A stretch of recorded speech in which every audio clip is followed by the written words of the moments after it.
Welcome back, everybody. My name is Mark Pensestadler, and this is the Kitplane Enthusiast YouTube channel. On my last video, I showed you how I painted my tubes black on the KITFOX fuselage.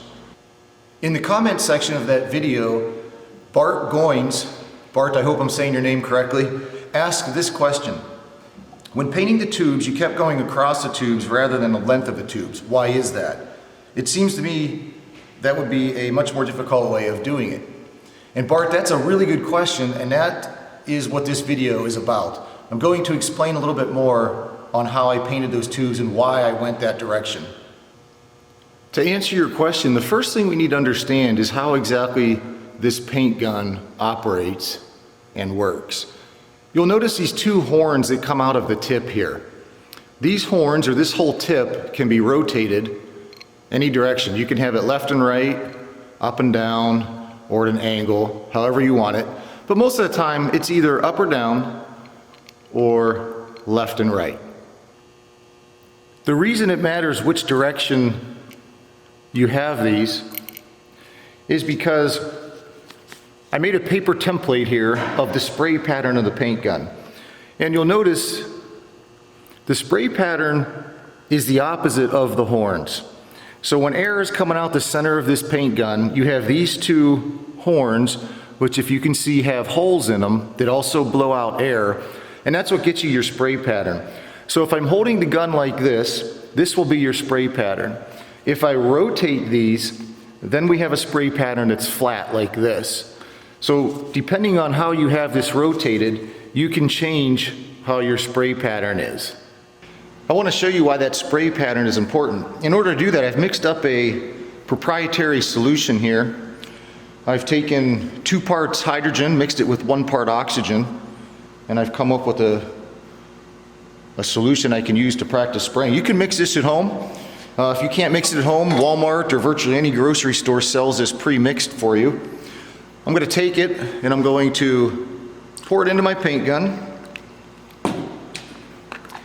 And let's go see why that spray pattern is important and why I sprayed the tubes the way I did. Now this is why it's important to know how this works when painting the tubes. So right now, as I have this adjusted, my spray pattern I know is going to be like this. If I'm painting a tube lengthwise this way, you can see that the only paint that's going on a tube would be the very middle of this spray pattern. And all this paint here is going to overspray past the tubes. Not only that, but the paint on the very edge here will be good. And as you go around, it's going to get thinner and thinner because that paint is kind of blowing off the tube and going past it. Now if I rotate this tip that way, now my spray pattern will be flat and I can spray the tube. Now I can't spray the tube this way, like this, because you'd be getting so much paint on here that you would have runs. To demonstrate that with my solution here called H2O, if I painted it like this, that's way too much paint that's going on here. So what I do, and it may not have been noticeable on the previous video when I was actually painting the fuselage black, is I do spray it this way with the fan pattern like that, but I guess I go over the tube like that. And when I do that, I can get sometimes half of the entire tube painted, and then I only have to go back to the other side and do the other half. In some of the tight spots, I can get maybe 1/3 of the tube, so I can paint it 3 times and get the entire tube. If I was painting this way, which would work, if I was painting like this half of the tube would be painted, but again, it would be kind of thin on as you go on the top and bottom. So I would have to hit the tube from this angle, and then maybe this angle, and then maybe this angle, and then I'd have to come down and get this angle. So I'd have to keep going back and forth over the tube like this.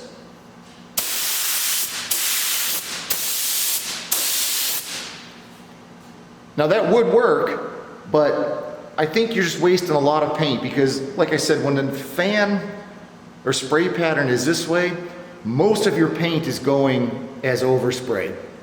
If you rotate this way, then, and you're kind of hitting your tubes like this, you're obviously still going to have overspray, but most of your paint is now hitting the tubes.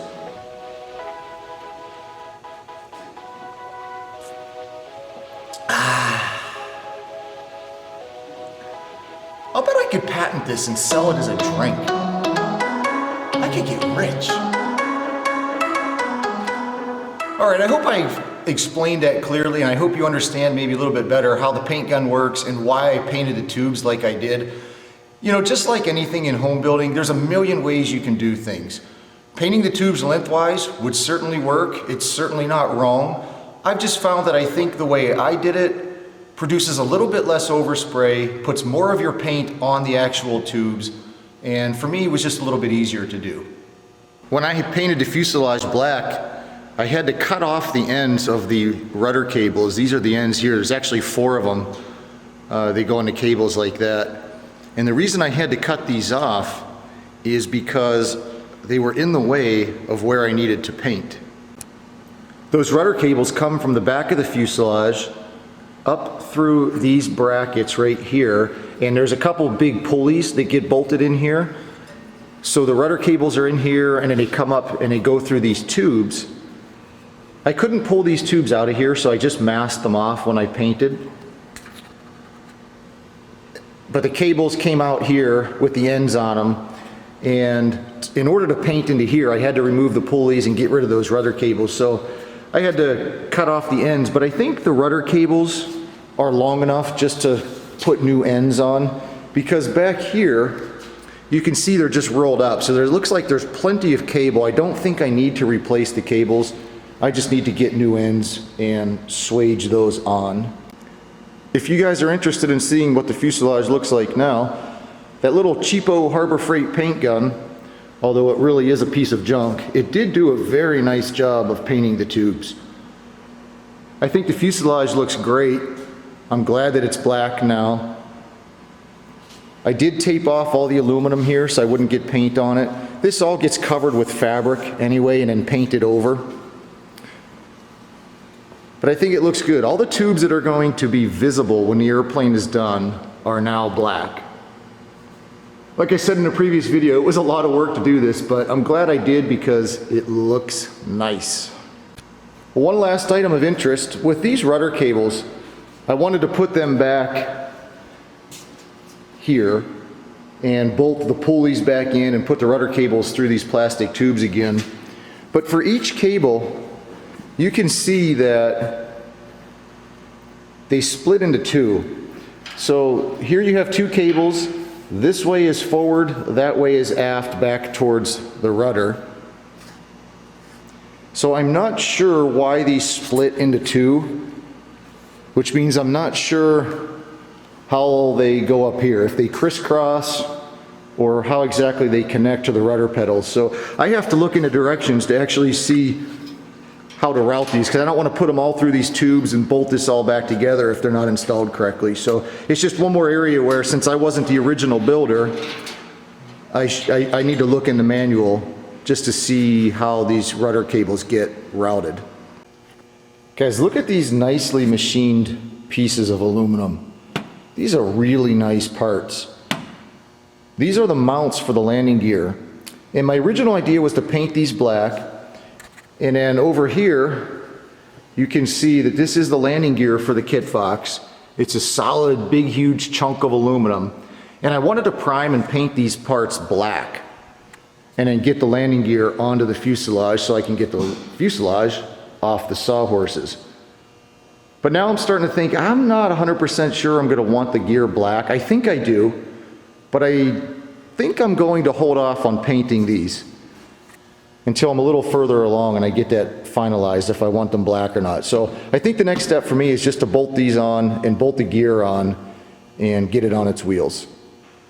Well everyone, thanks for watching the latest KITFOX video. This was an answer to a question plus a little bit of an update on where I'm at with the KITFOX. If you guys like these kind of videos, leave a comment below and let me know. I do appreciate all the comments that I get. If you ask questions, I do try to answer every question, whether it's in the comment section or a little bit lengthier answer might be just a video like this. So subscribe to the channel if you haven't yet, like the videos if you like them, leave a comment below, and we'll see you again on the next video.